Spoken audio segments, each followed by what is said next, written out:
Good evening and welcome to the Evening Review. I'm your host, Glenora Shipura. In today's episode, we are joined in studio by Hildegard Bentele, the Deputy Chair of the Development Committee of the European Parliament. She is here to talk to us about some of the work that they are doing. Good evening. Hi, how are you? Good evening, Glenora. Thanks for inviting me. Oh, it's a pleasure having you.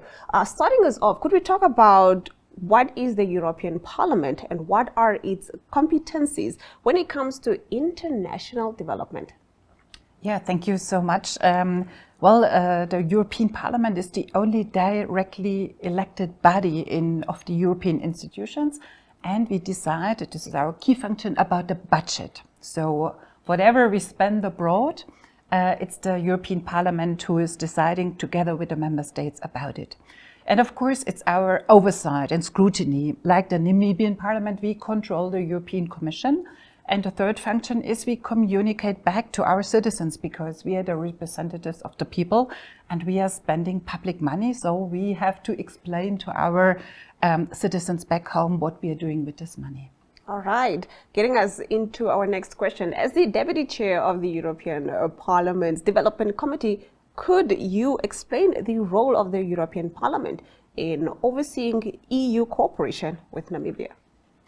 Our role is to bring together facts. We talk to many stakeholders, what kind of issues we should take up with the Namibian government. This is an issue we do with Namibia as a partner. So we define together our priorities, that we advance together our international commitments, which Namibia has also signed, like for preventing climate change, and also protecting the environment, but also, and this is very important, fighting poverty and inequalities and advancing on human development. What are the main objectives and principles which guide the work of the EP's Development Committee? Well, for us, it's very important that we have stable institutions, a stable democracy, that our actions are led by accountability and transparency, and that we are inclusive, that we do not, leave outside certain groups of the population, so that we are aiming at, and this is also the aim in the European Union, to have the same living standards all over the region, all over Europe. And I think this is also the idea of Namibia, to look after that every Namibian citizen is doing well. Absolutely, and I totally agree with that. This is the only second time, rather, that the EU sends a joint Team Europe mission, including the Commissioner for International Partnerships and a high-level parliamentary delegation. What is the advantage of this joint approach? And can we also talk about what the first time around was like? This shows the big interest in Namibia, that it's very important for us to have a good cooperation with Namibia, which we want to advance and deepen even further. And the idea that the Commission is coming with us to have more coherence, because the Commission is initiating proposals, which we are then implementing and discussing. And now we come up together, together with the member states, so we are faster. We can, listen all together at the same moment what Namibians want. So we are more effective in our cooperation with you through this approach. Where do you see the role of Parliament in the EU-Namibia relationship? Which issues do you intend to discuss with your counterparts in the National Assembly, and why those specific issues? I'm very much looking forward to this talks tomorrow in the National Assembly, and I'm very glad that there's a big interest of colleagues of the Assembly to talk to us, because parliaments are representing society first of all, so we have to look, what's going on in the population, take up new trends and represent also interests. At the same moment, we are responsible for a stable democracy, for the, civilized discussions and also the budget. So, we will talk about many issues, economic, social, this will be very broad. And I think it's very important that we have this people-to-people contacts, because it's not just about the elites and the governments and the private sector, it's very much about people-to-people contacts. Yeah. Could we expand a little bit on just some of the topics, because we have some time. So that's great that you're here on the evening review, just to give the audience just a broader scope of what would be discussed. Well, we have broad range. I mean, to be honest, we had also from the last elections, we have new priorities. We talk a bit more assertive about our interests, of the European interests, because we are also undergoing big changes of our economy. So we see a new geopolitical situation. We have to replace, gas imports from Russia. So we are looking for new sources of energy. At the same moment, we are very much committed to expand renewable energies. And this has been very successful in Europe. And we are becoming more independent. And the interesting thing is, that in Namibia, renewable energy is abundant. So you have a lot of potential there, a lot of possibilities. So I think this is one of the key issues, but there is much more. The cooperation with the EU is very diverse, going from agriculture to minerals to energy, but also, and this is very important, we do a vocational training because, for future jobs, and this is, I've seen in many of my visits with African countries, there's huge, lack of skills. And we are on Thursday also meeting with, the universities and training programs, because this is a very key element for future investments. Now that you spoke a little bit about your schedule, I'm obviously keen to know what does that include? What does this visit entail for you and for the team as well? Well, we have a broad range of interlocutors going up to the president of Namibia. We are extremely honored to be received by him.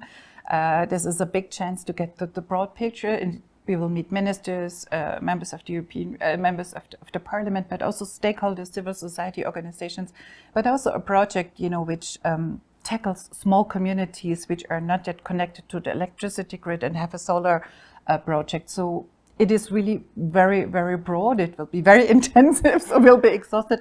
But I think we'll have a very good impression. We are 9 colleagues, so it's also from different groups.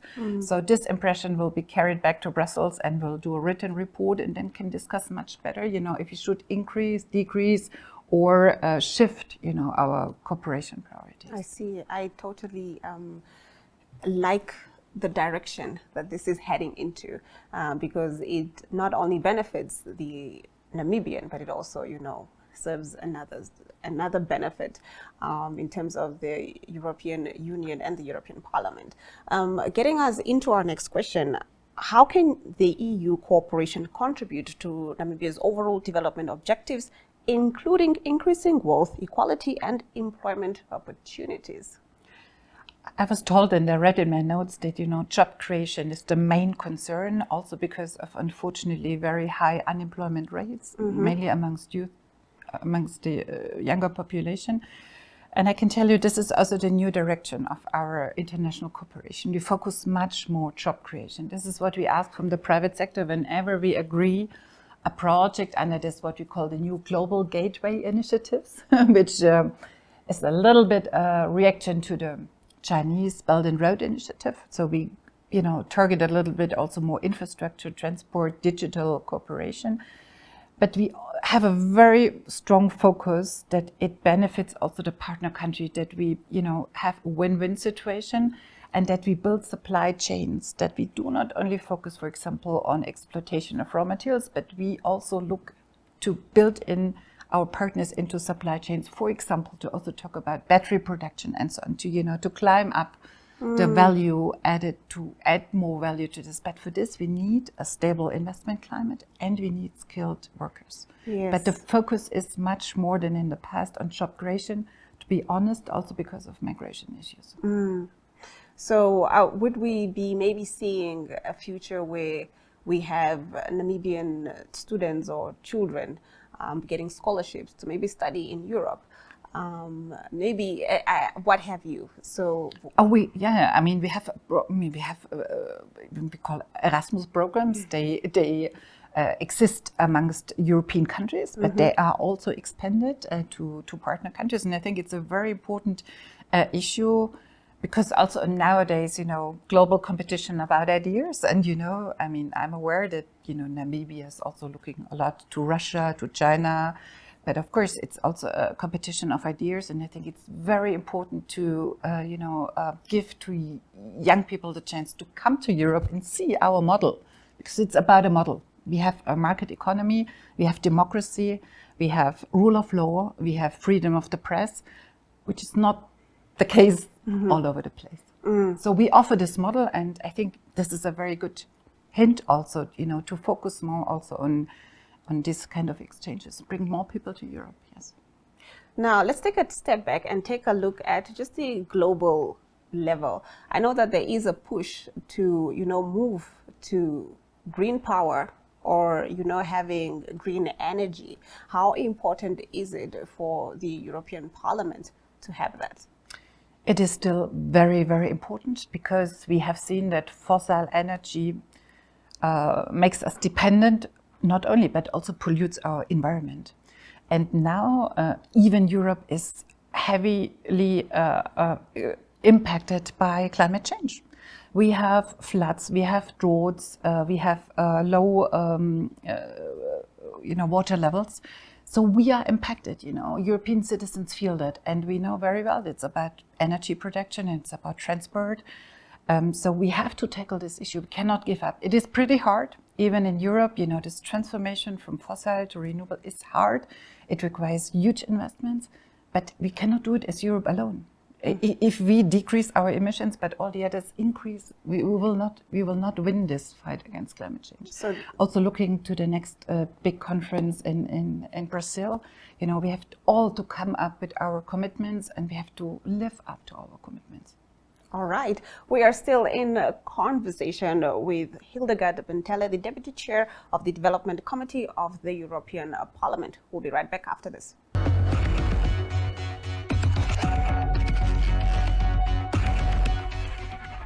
Missed the madness? Catch every sharp jab, unfiltered truth, and political punchline from Second Take, the show that says what others won't. From presidential bloopers to policy absurdities, we satirize the powerful and poke the pompous. If you didn't catch the fire live, don't sweat it. Every single story is waiting for you on Echo. Find us at 102.com and Echo, in your time, on your terms.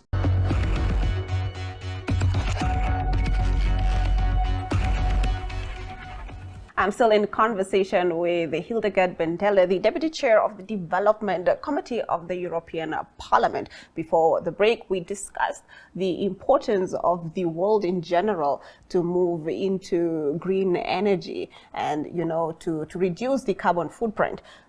How important is the EU-Namibia cooperation as a strong focus on green hydrogen and critical raw materials value chains in that regard?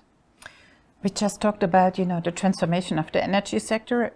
The one transformation is to renewables, and the other one is to hydrogen, because we cannot, for some sectors, we cannot electrify them. So we need hydrogen as a, mediator. And the EU has has targets to develop hydrogen in Europe, but it is extremely difficult because we are densely populated and our renewable energy is not as cheap as in Namibia, for example, or in Africa or in other places where it's really abundant. So, we need hydrogen as a energy carrier like renewables.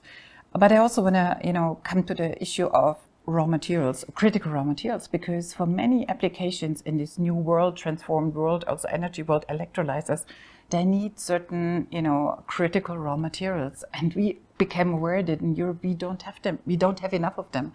For this transformation, many regards, also for health applications, for defense applications, energy applications, we need much more critical raw materials. So we defined our strategy to start again with domestic mining. So we do it in Europe, but we also look for partners, who are already still have a, vivid mining sector like Namibia has, and to talk about other minerals like, you're mining gold, diamonds, uranium, but we need others. And so we started also to cooperate in this field, do exploration studies and so on. Because we have a good partnership, you're a reliable partner, and I think we can also approach this kind of new cooperation because we need diversification. Diversification, I love that. What are the challenges and opportunities for the EP rather in this area? Well, I mean, we do not want to be like the others. I mean, we have standards in mining because we also have a history of mining, and we know that it's a very sensitive issue, for people. So the EU, and you know this from other fields where we have cooperated, we insist on standards, environmental, social standards, that we do feasibility studies.